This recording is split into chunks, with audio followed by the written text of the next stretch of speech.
In the decade after World War II, Americans opened their arms to the wonders of chemistry.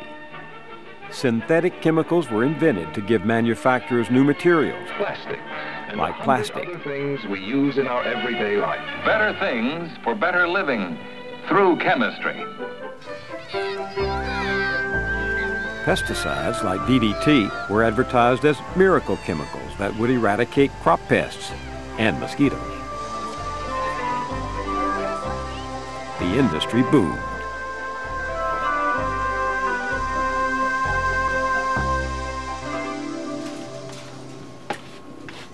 Since then, tens of thousands of new chemicals have been created, turned into consumer products, or released into the environment. We use them to raise and deliver our food. We clean our carpets and our clothes with them. Plastics carry everything from spring water to cooking oil. They're in our shower curtains and in our blood bags. They are the material of choice in our children's toys.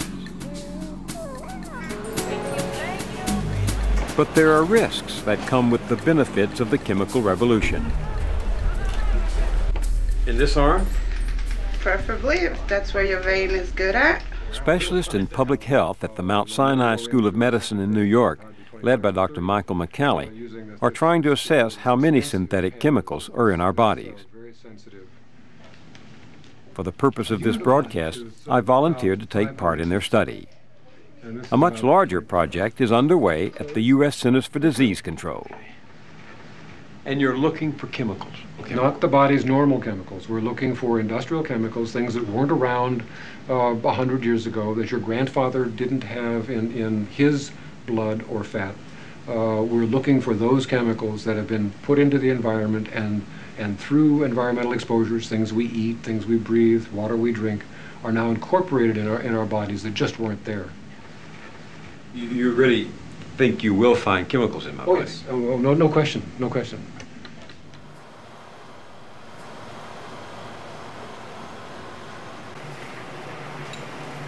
Today, an average of 20 new chemicals enter the marketplace every week. We don't know much about them, and we don't know what they might be doing to us.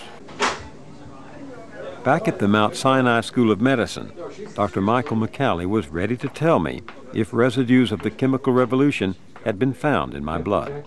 So what's the news? We tested for 150 different industrial chemicals, and you have 84 of those 150. Wow. 84? 84. If you had tested me 60 years ago when I was 6 years old, would you have found those chemicals? No, with one exception. What's that? Lead. Lead. Lead's been around. We've been poisoning ourselves with lead since practically the cave ages. So 83 of these 84 chemicals you found in my blood are there because of the chemical revolution of the last 50 years. That's correct. And we didn't know this until we looked. But suddenly we find out that the industry has put a bunch of chemicals in our body that are not good for us. And we didn't have any say in that. That just happened. What kind of chemicals? In the PCB case, you had 31 different PCBs of this whole family of similar chemicals.